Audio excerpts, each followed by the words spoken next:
লজ্জা লজ্জা লজ্জা। এবারে আমাদের সিট আরো বাড়বে, মাথায় রাখবেন তৃণমূল কংগ্রেস জিতছে। তৃণমূল যারা করে তাদের কোনো লাজ লজ্জা শরম বলে কোনো জিনিস হয় না। কি বলে? বিজেপির তিনটে এজেন্সি কাজ করছে। একটা হচ্ছে নির্বাচন কমিশন, যার মাথার উপর রয়েছে জ্ঞানেশ কুমার। দ্বিতীয় এজেন্সি কংগ্রেসের অধীর চৌধুরী। আর তৃতীয় এজেন্সি হুমায়ুন কবির আর আসাউদ্দিন ওয়েসির মিম আর ডিম। একদিকে মিম আর একদিকে ডিম। ভাইপো না ভেপো। নমস্কার, আজকের ভিডিওতে আমরা তৃণমূলের সেই চোরেদের রং তামাশা দেখতে চলেছি। একদিকে তৃণমূলের চোর এবং ডাকাতরা ঠিক যেভাবে এখনো পর্যন্ত স্টিল নাও জাস্ট ভোটের কয়েকদিন পূর্বেও বাংলার সাধারণ মানুষকে শাসিয়ে চলেছে, আবার অপরদিকে সেই চোর ডাকাতরাই এমন কর্মকাণ্ড করছে যে সেগুলো দেখার পর বাংলার সাধারণ মানুষের রিয়াকশনটা ঠিক এরকম। যাই হোক, চলো ভিডিওটা শুরু করা যাক। এত বড় সাহস, ও বোঝে না নিজে সালা দুর্নীতির ঠাকুর দাদা। আজ পর্যন্ত তোমরা কোনো রাজ্যের মুখ্যমন্ত্রীকে মিডিয়ার সামনে গালাগালি দিতে শুনেছো? আশা করি শোনোনি। তাহলে বুঝে নাও যে আমার এই বাংলার অবস্থাটা ঠিক কি হয়েছে। যে বাংলা একসময় ভারতবর্ষের মধ্যে শিক্ষার দিক থেকে নাম্বার 1-এ ছিল, আজকে সেই বাংলার একজন রাজনৈতিক প্রধান তিনি মিডিয়ার সামনে গালাগালি দিচ্ছেন। নিজে সালা দুর্নীতির ঠাকুর দাদা। বোঝাই যাচ্ছে পিসিমনির ওপর খুব চাপ। নিজে সালা দুর্নীতির ঠাকুর দাদা। হেলিকপ্টারের সামনে যে ড্রোনটা ঘুরে বেড়াচ্ছিল, ওটা ধাক্কা খেলে অ্যাক্সিডেন্ট হলে হেলিকপ্টারটা ধ্বংস হতো। উড়িয়েছিল কারা? বিহারের 3 জন ধরা পড়েছে। টার্গেটটা কি? আমার জীবন কারবার। যা ভেবেছিলাম পিসিমনির হেলিকপ্টার ওড়ার সময় মাথার ওপর একটা ড্রোন দেখা যাচ্ছে আর সেটা নিয়ে পিসিমনি রাজনৈতিক ইস্যু করবে না, তা কি কখনো হয় নাকি? কিন্তু পিসিমনি এই বিষয়টাকে নিয়ে এদিকে আপনার রাজনীতি শুরু করার আগেই যে শেষ হয়ে গেছে, কারণ তারা ছিল আপনাদের লোক, আপনারা ভাড়া করেই এনেছিলেন তাদেরকে ড্রোন শ্যুট নেওয়ার জন্য। এই যে শুনুন। कौन बोला है आपको ड्रोन उड़ाने के लिए? ये उड़ा रहा था, इसको मालूम नहीं था। हम लोग बेसिकली इसमें काम कर रहे हैं, सोशल मीडिया कैंपेनिंग के लिए काम कर रहे हैं। किसके लिए? TMC के लिए। टीएमसी का कौन सा प्रार्थी, क्या कैंडिडेट का नाम क्या है? कैंडिडेट का नाम मतीपुर दादा, गरीबर बंधु। अच्छा, उसके लिए आप कैंपेनिंग कर रहे हैं? हाँ, कैंपेनिंग करते हैं TMC के लिए। तो ये मेरा ये लड़का है, लड़का मेरे साथ काम करता है। अच्छा, इसको आइडिया नहीं था, इसको मना करके रखे थे, आइडिया नहीं था, फिर भी ये एक बेस्ट फुटेज के लिए जो ना ड्रोन चला दिया। তাহলে বুঝতে পারছো, পিসিমনির নিজের লোকেরাই পিসিমনির বেস্ট ফুটেজ নেওয়ার জন্য এই ড্রোনটা চালিয়েছিল, আর এদিকে পিসিমনি সেই বিষয়টাকে নিয়ে পলিটিক্যাল ইস্যু করছে। খুব অন্যায় হয়েছে। 700টা ভোট এই বুথে 700টা জোড়া ফুলে দিতে হবে। যদি অন্য জায়গায় ভোট পড়ে তাহলে কিন্তু লক্ষ্মী ভান্ডার ভোটের পরে বন্ধ হয়ে যাবে। তার দায় কিন্তু পাবলিক থাকবে না, এটা আপনাকে বলে গেলাম। তাহলে কি বুঝলে? অলরেডি তোলামূলের চোরেদের সেই অতীতের যে স্ট্র্যাটেজি, যদি না তৃণমূলকে ভোট দাও তাহলে কিন্তু লক্ষ্মীর ভান্ডার বন্ধ হয়ে যাবে, সেই একই কথা এবারের ভোটেও। ভাই এগুলো তো তবু ছোটখাটো, কিন্তু এ তো সরাসরি থ্রেট দেওয়া হচ্ছে মানুষকে। কিভাবে জাস্ট শোনো। কারণ তৃণমূলের খাবে, তৃণমূলের পড়বে, আর তৃণমূলের সাথে বেইমানি করবে। বেইমানদেরকে 21 সালে ক্ষমা করেছি, এই 26-এ আমরা আর ক্ষমা করব না। আমরা চ্যালেঞ্জ দিয়ে গেলাম, শামীম আহমেদ জিতে গেছে, 4 তারিখে সবুজ আবির এখন থেকে কিনে রাখুন। আর পাড়ায় যারা ভাবছেন 2-1টা ভোট এদিক ওদিক করবেন, তাদেরকে বলে গেলাম, যদি তৃণমূল কংগ্রেস করতে চাও এলাকায় থাকো, না তো আজকের পর থেকে বউ বাচ্চা নিয়ে এলাকার বাইরে চলে যাও।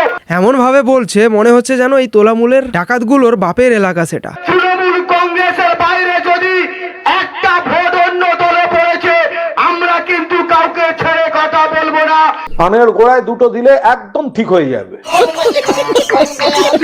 বাবলুর কাছে অনেক হকি স্টিক আছে, কোদালের এলটি আছে, কার ভাগ্যে পড়বে তখন কিন্তু আমরা কাউকে কিছু করতে পারবো না। আমি শুধু এটাই ভাবছি যে ইলেকশন কমিশন কেন এই মালগুলোকে এখনো ভেতরে ভরেনি। এই মালগুলোই হচ্ছে আসলে পচা মাল, এগুলোকে একদম ছেড়ে ফেলা দরকার। মনে রাখবেন, সব ধরা পড়ে যাবেন। ওখানে সিসিটিভি ক্যামেরা থাকবে, ভালো করে যারা যাবেন দেখে নেবেন, সিসিটিভি ক্যামেরা থাকবে। আর আমাদের এজেন্ট থাকবে আব্দুল্লাহ বাবু, ভালো করে শুনে রাখুন, এখন থেকে মাথায় ভালো করে ঢুকিয়ে নেন। ওখানে সিসিটিভি ক্যামেরা থাকবে, আর সেই সিসিটিভি ক্যামেরার কারা কন্ট্রোল করবে আপনারা বুঝতে পারছেন। ভাবছেন আমি দুধ ঘরে গিয়ে চটের আড়ালে আমি জোড়া ফুলে নামের পদ্ম ফুলে চলে এসেছি, কেউ তো বুঝতে পারেনি সিসিটিভি ক্যামেরাটা কিন্তু বেইমানি করবে না। আপনি জোড়া ফুলে ভোট মার থেকে পদ্ম ফুলে মারবেন, আপনি বেইমানি করলে আমাদের যিনি থাকবেন তিনি কিন্তু ধরে নেবেন। ভাই এদের খেলাটা কি তাহলে ধরতে পারছো?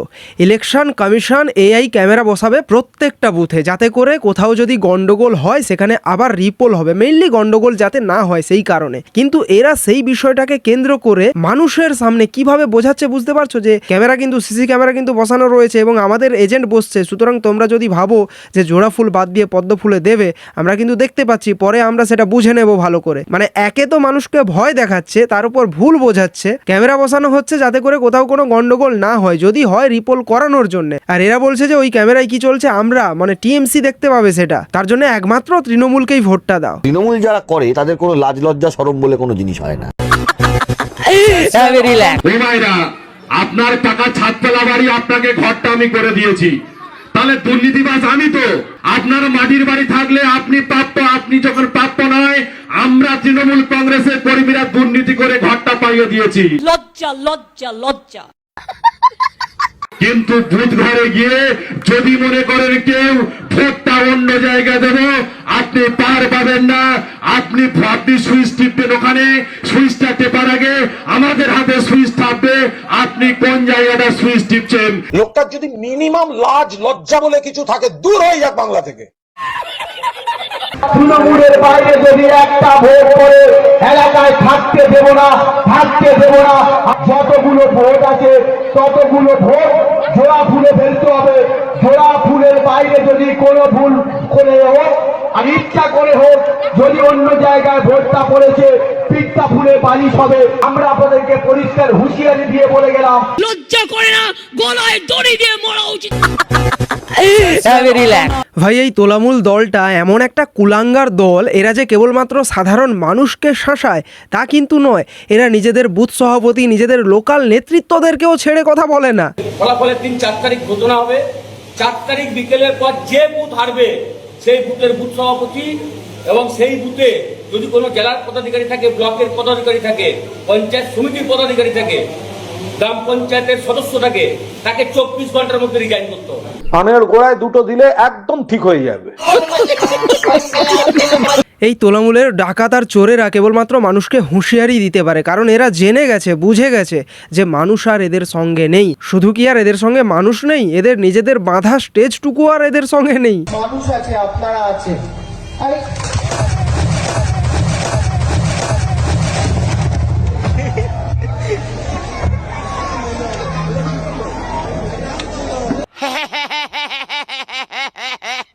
যাই হোক, সব শেষে এটুকুই বলবো যে 2026 সালে বিধানসভা ভোট দিতে যাওয়ার সময় বুথে ঢোকার পর বোতামটা টেপার ঠিক আগে একবার হলেও আমার এই রাজ্যে ঘটে যাওয়া আরজি কর অভয়ার মা বাবার কথাটা একটু ভাববে। মমতা ব্যানার্জি যদি 294টা কেন্দ্রে তৃণমূলের প্রার্থী হয়ে থাকে, 294টা বাংলার বিধানসভা ক্ষেত্রে মমতা ব্যানার্জির বিরুদ্ধে প্রার্থীর নাম হচ্ছে অভয়ার মা রত্না দেবী এবং অভয়া। তো শেষে এটাই বলবো, এটাই হচ্ছে শেষ, একদম শেষ সুযোগ।